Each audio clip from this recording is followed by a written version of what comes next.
Bonjour mes très chers élèves, nous sommes toujours en train de voir l'utilisation de notre discriminant delta sur l'exercice.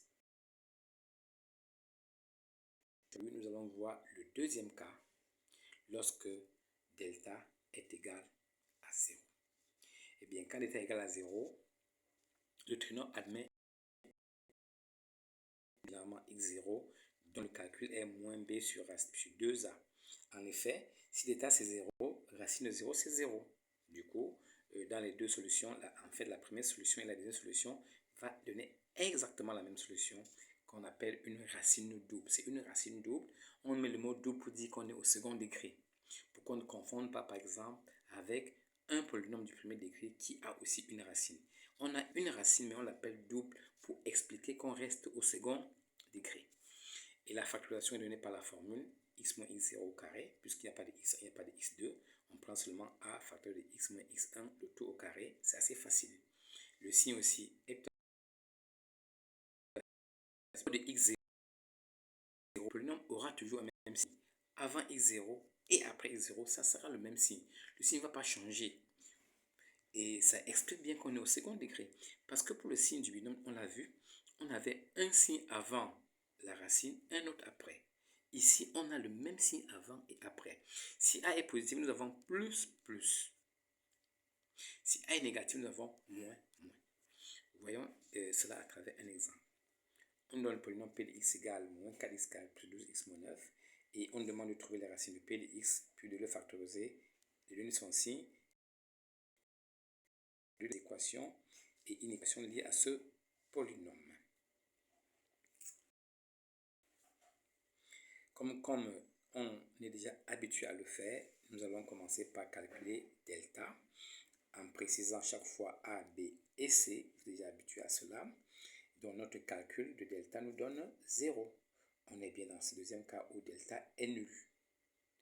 Comme delta est égal à 0, notre polynôme du second degré a une seule racine qu'on appelle racine double qui est x0 dont on calcule en prenant tout simplement moins b sur 2a. Eh bien, b étant 12, moins b c'est donc moins 12 sur 2, c'est-à-dire 3 demi. Donc nous avons calculé notre racine double x0. Donc, comme x0 égale à 3 demi, on va donc dire que 3 demi est la racine double de p de x. Le mot double est important de le préciser parce que si vous ne mettez pas double, on va croire qu'on est en présence d'un polynôme du premier degré, alors que ce n'est pas le cas. Donc le mot double est obligatoire. Factorisant p de x, nous répétons tout simplement la formule et nous l'appliquons. x0 c'est 3 demi, on applique et là, on peut s'arrêter là. Nous avons factorisé notre... Allons-y avec le signe. Le signe est assez facile. C'est le signe de A. Nous avons vu que A était moins 4. Donc je mets moins 4 avant, moins 4 après. Je mets plus avant, plus après.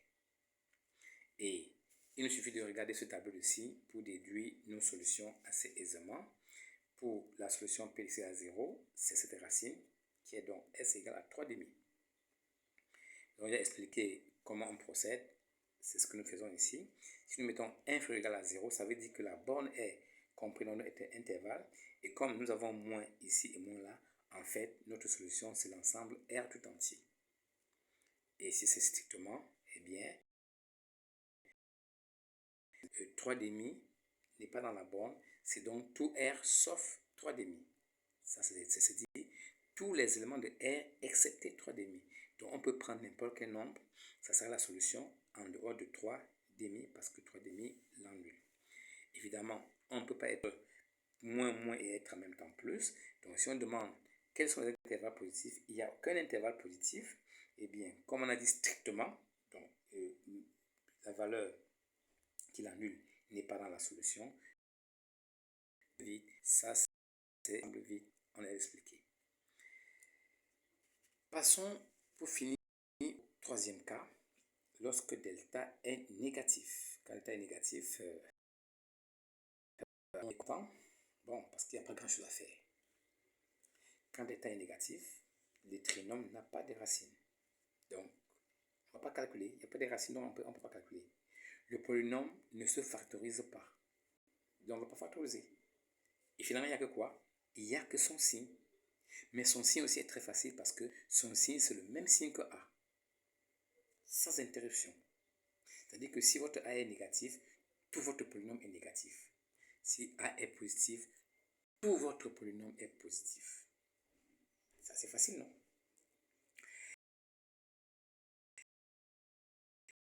Si P de x égale moins x carré plus 3x moins 5, on demande de donner P et déduire les solutions des équations liées, des équations et inéquations liées à ce polynôme. La solution est assez facile. On commence par calculer delta, vous savez déjà le faire, on obtient moins 11. Donc, delta est bien négatif. Il n'y a pas de racine et P n'est pas factorisable, il n'y a que son signe. Ben, son signe, c'est le signe A. On aurait pu simplement dire que c'est négatif, mais j'ai pris la peine de faire mon et de mettre un seul signe pour dire de moins l'infini que quel que soit le x qui est l'infini, P de x sera toujours négatif. Donc, c'est un polynôme qui est strictement négatif. Vous prenez 2, P de 2 va donner un nombre négatif. Vous prenez 1000, P va donner un nombre négatif. P de n'importe quoi. Et donc, le tableau de signes est tout simplement moins de moins l'infini à plus l'infini. Et les solutions des équations, on les trouve assez aisément. Si on dit P de x égale à 0, il n'y a aucune racine. Il n'y a pas un nombre entre moins l'infini et plus l'infini qui l'annule. Donc la solution, c'est l'ensemble vide. Il n'y a aucun nombre qui l'annule. La solution, c'est l'ensemble vide. Si on dit de donner les intervalles positifs, mais il n'y a pas d'intervalle positif. On n'a qu'un seul intervalle qui est négatif. Donc là encore, S, c'est l'ensemble vide.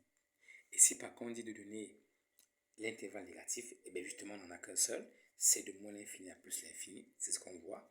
On voit que lorsqu'on veut P de x strictement inférieur à 0, la solution c'est de moins l'infini à plus l'infini. Et moins l'infini à plus l'infini, c'est l'ensemble grand R. Voilà, chers élèves, à quoi va nous servir delta dans un premier temps. On va dans la prochaine vidéo voir la notion de la